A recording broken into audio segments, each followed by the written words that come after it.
Good day.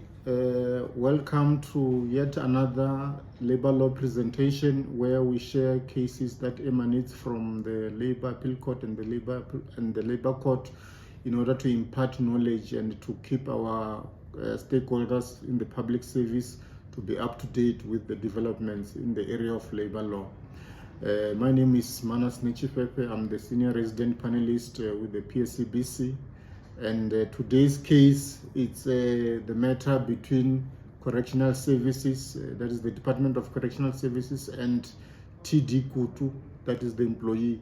It's a case that has to do with insubordination, where an employee was dismissed for insubordination. So just to start, Mr. Kutu was a correctional officer, and his duties included taking the inmates to court, to the hospital, and guarding the inmates in general. So Mr. Kotu's senior, that is Mr. Malungwana, was told that there is an inmate that needs to be taken to the hospital. And then Mr. Malungwana, on his way out, came across Mr. Kotu, his subordinate, and informed him that he needs to take the inmate to the hospital. Mr. Kotu refused, saying it was his birthday that on that day, therefore he can't take the inmate to the hospital.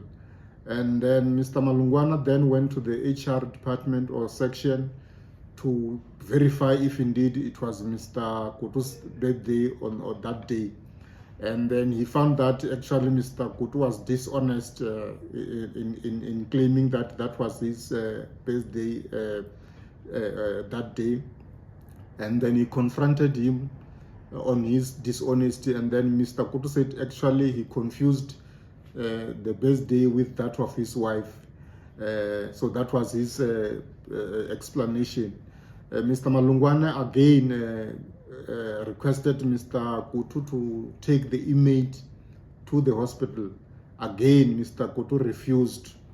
And then as a result, Mr. Malungwana was then forced to request another correctional officer to take the inmate to the hospital. Subsequently, Mr. Kutu was charged with insubordination and he was dismissed. He then challenged the dismissal at the arbitration at the GPSSBC. And during the arbitration, Mr. Kutu testified that when Mr. Malungwana told him to take the inmate to the hospital, he didn't put it like an instruction. He requested him, and therefore he felt that it was not, it was in a casual manner, and he was just requesting him instead of ordering him to go to take the inmate to the hospital. And Mr. Kutu, as one of his defense, raised the fact that he was a victim of a conspiracy because he was a victim of a conspiracy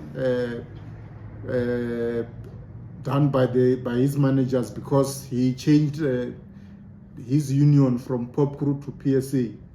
And this evidence was corroborated by Mr. Papo, who testified that Mr. Ramkhupa, who was one of the management, informed him that Mr. Mukhwanazi had issued a directive that Mr. Kotu should be instructed to take the inmate to the hospital, and that he will refuse, and if he refuses, then he will be charged with misconduct.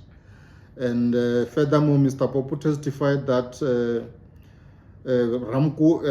Ramkhupa told him that Mr. Mukhwanazi is forced to take action against Mr. Kotu because Mr. Kotu changed the union from POPCRU to PSA. That was the defense of Mr. Kotu during the arbitration. So the arbitrator didn't buy the story of Mr. Kotu. He found that it was insignificant that the manager used the word assist instead of ordering Mr. Kotu to take the inmate to the hospital, because Mr. Kotu was aware of his duties and he had to fulfill his he had to fulfill as a correctional officer, and found the dismissal to be fair. So the employee was, the dismissal was confirmed by the arbitrator. So Mr. Kotu, unhappy with the decision of the arbitrator, took the matter on review to the Labour Court. And the Labour Court held that the instruction that was given by Mr. Kotu was reasonable and related to Mr. Kotu's responsibilities. And Mr. Kotu refused to honor the instruction. So, however, the Labour Court found the dismissal to be inappropriate and replaced the dismissal sanction with a final written warning. The Labour Court found that the dismissal was unreasonable as the applicant was employed by the department for more than 17 years.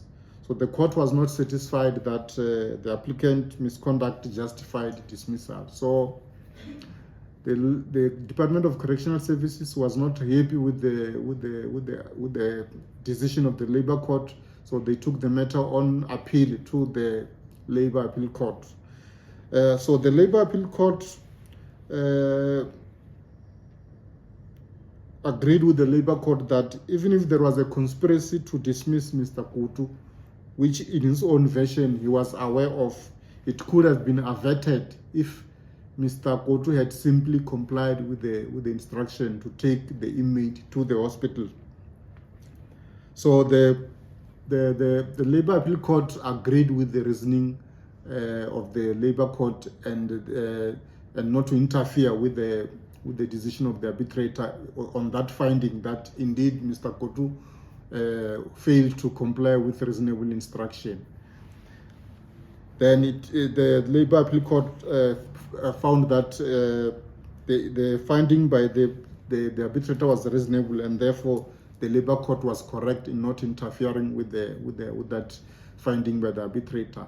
However, when it comes to the sanction, the Labour Appeal Court was not satisfied with the Labour Court findings, and it made reference to another case, that was the case of Home Depot Pitwa Ltd versus Skowitz and others, which stated that a failure by an employee to comply with a reasonable and lawful instruction of an employer or an employee's challenge to or defiance of the authority of the employer may justify a dismissal if it is willful and deliberate.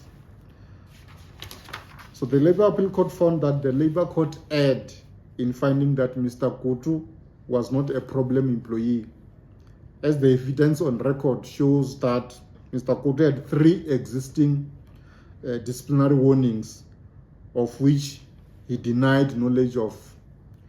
So the Labour Appeal Court found that it was inconsistent. The evidence of the employee was inconsistent with the evidence, which was led to the effect that PSA officials had a meeting with Mr. Mkhwanazi to discuss a verbal warning against Mr. Kotu, and another disciplinary warning was brought into their attention during the meeting. It was also telling that the disciplinary warnings were never challenged by Mr. Kotu during the arbitration. The Labour Appeal Court held that based on the entirety of the facts and circumstances of this case, the arbitrator's finding that the sanction of dismissal was reasonable. The Labour Appeal Court found that the arbitrator's finding on the dismissal was reasonable and just.